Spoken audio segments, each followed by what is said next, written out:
Alright, we're back with game 3, currently up 2-0. The videos are out previously on the channel, but up 2-0, looking to continue building on that success. And we open up a pretty solid hand here. Lantern and Bridge gives us two pieces of our combo, bit of removal and Prismatic Ending, and a bauble to round it out. And so they lead on Flooded Strand into Island, Preordain, and a bauble here.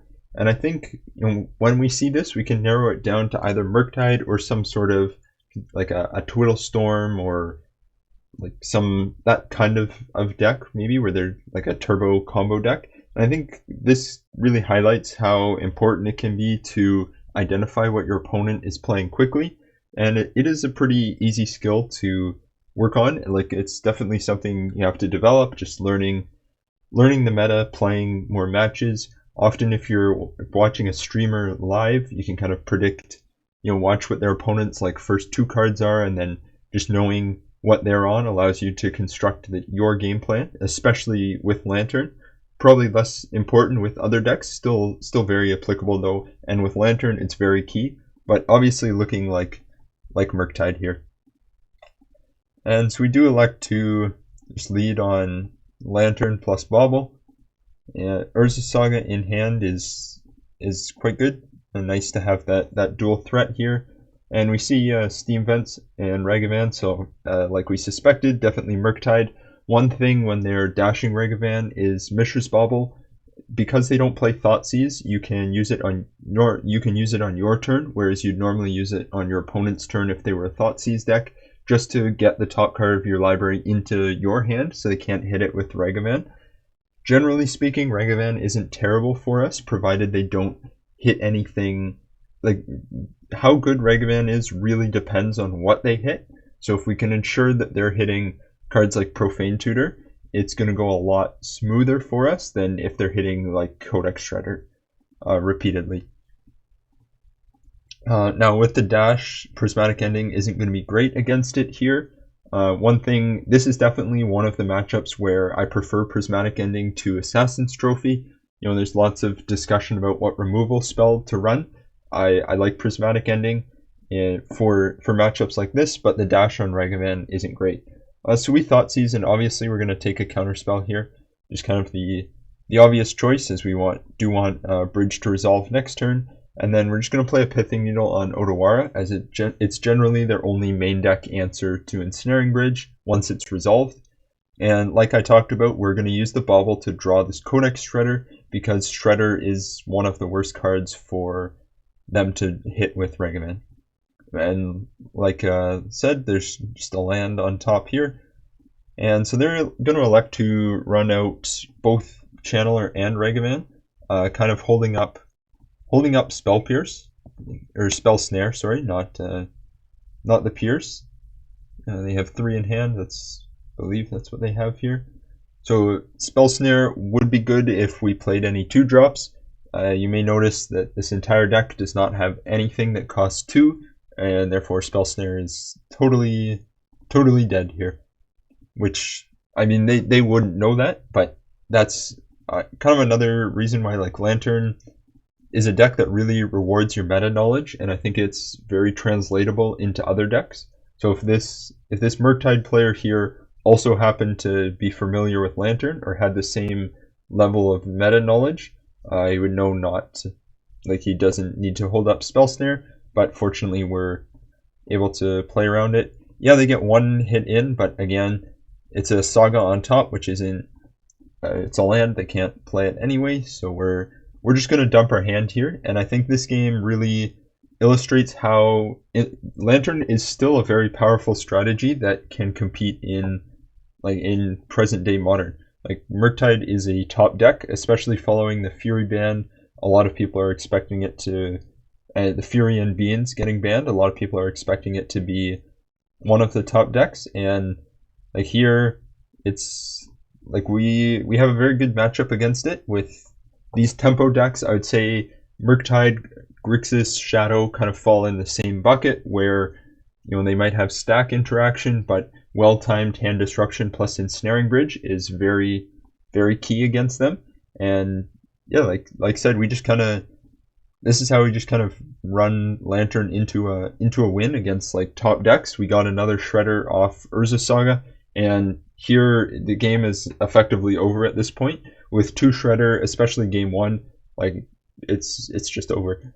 And as you know, a lot of people have kind of dismissed Lantern over the last couple of years, but it's still very much a powerful deck and can really hang with a lot of the top decks in the meta. That said, we still have to win a second game, so let's see how those go. Sideboarding, Murktide is probably the easiest matchup to sideboard for. All I bring in is 1 welding jar because all of their destruction, all of their removal is artifact destruction, and I cut 1 surgical extraction. Cage would be the second card I would cut, and you could bring in Nihil Spellbomb. That's also a consideration. I've seen more lists playing Snapcaster Mage recently. Not totally common, but not that uncommon.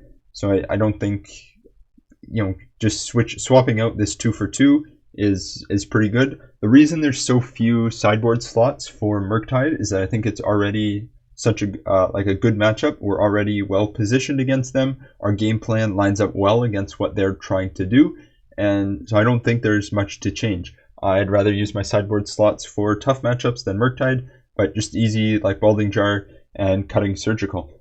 Let's get into game 2. As we get into game 2, we open a first hand that's kind of very reliant on Saga, and I like to mulligan here. I think you definitely could keep this hand, but I think it's very, very important to keep Saga around with this hand, and it's pretty far off from Bridge or anything like that, so I think we can do better. And I like this hand a lot more. It does have the interaction, turn 1, and we're just going to bin the bauble. It has the interaction if they have a turn 1 play, and the double bridge, which is kind of our most important card here. We end up drawing another bauble, and we're going to play Pithing Needle here on Engineered Explosives, one of their key sideboard cards against us. Needle Engineered Explosives first, then Odawara, kind of the go-to in this matchup. And so we're going to cast our first Pending on their Dragon Rage Channeler, and they're going to elect to force it. Definitely an interesting, depends on what their hand is, and we do see them mill an Engineered Explosives with the Dragon Rage Channeler, so correct card to name here. And we have the second Pending, so we are good to exile it. And here they are going to dash a Ragavan and get in, and they don't hit anything too important off this one. Duress, at least they're tapped out here when they play it, so yes, we have double bridge in hand, so taking 1 isn't the end of the world, and we are going to crack Bauble here because they are tapped out and they've already used a force. They have to have exactly blue card plus force to have, plus a second force to have bridge not get through here if we can find that third land. And we do find the third land, so we're just going to go and play bridge. Often, sometimes people hold it, depending, here it's not really close, but sometimes, say our hand was Lantern, Shredder, Bridge, I think sometimes people are tempted to hold the bridge and play Lantern, Shredder first. I think especially in the games where you don't know what's in their hand, you just want to play bridge in any window you can, as if they have a removal spell in hand already, you playing Lantern Shredder isn't going to stop them from getting that. And if they have a counter spell in hand as their removal, you want to get under that with bridge. Now, unfortunately, they play a Blood Moon here, which is pretty bad for us. I'll kind of just run through things kind of quickly. We do play the Saga out as we just want to keep our hand empty, hoping to draw kind of enough either colorless cards or one of our basics at some point. And there has been some discussion about Prismatic Ending versus Assassin's Trophy, specifically against Blood Moon, where with Trophy you're able to float the mana and then Trophy the Blood Moon, and Pending is not able to do that. Like we saw in this game, we tap out to play Bridge, and then they play Blood Moon. There's not really an opportunity to hold up Trophy there. I think if we had Trophy in hand, I think it would still be correct to play the Ensnaring Bridge.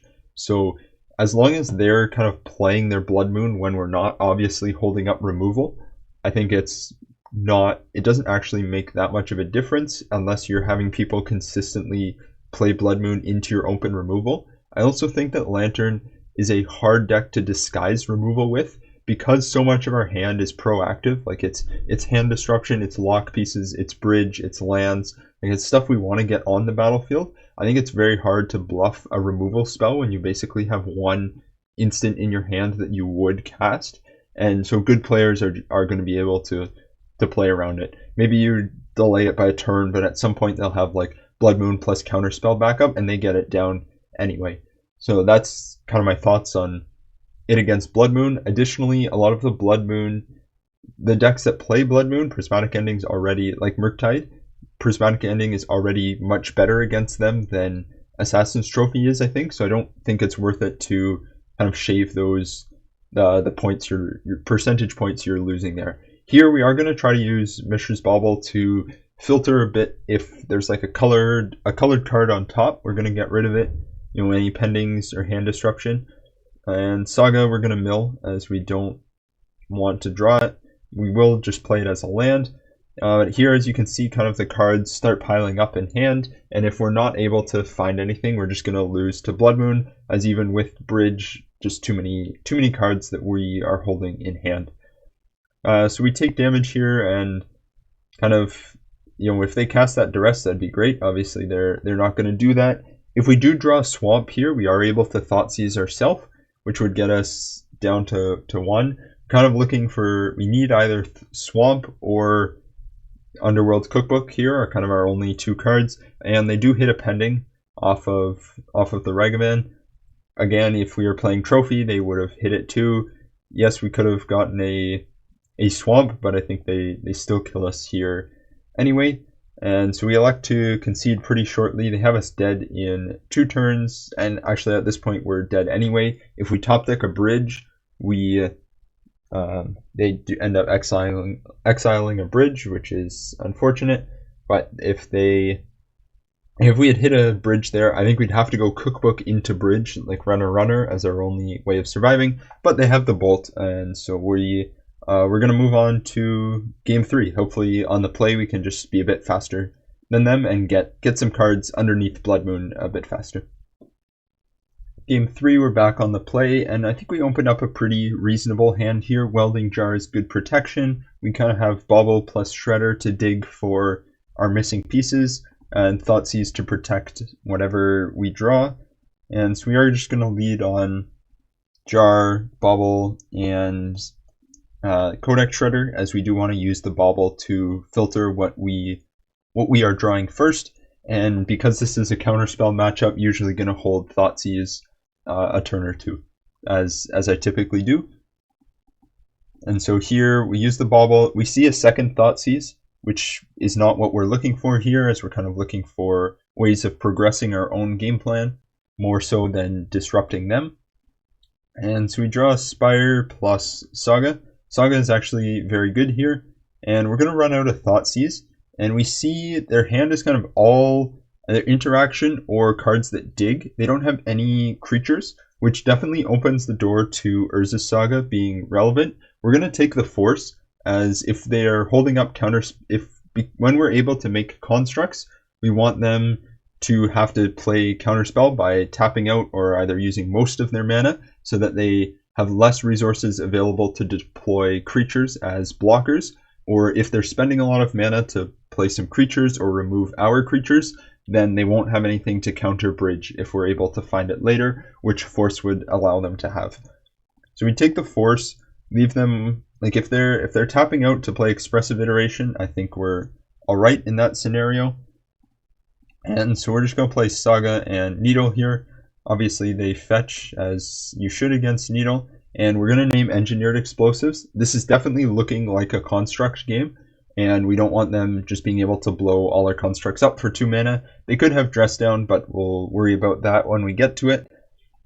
And from here, and we know what's in their hand. They're obviously holding up Counterspell here, so there's nothing we're going to cast when we can just make constructs. And you know, these constructs do get big pretty quickly.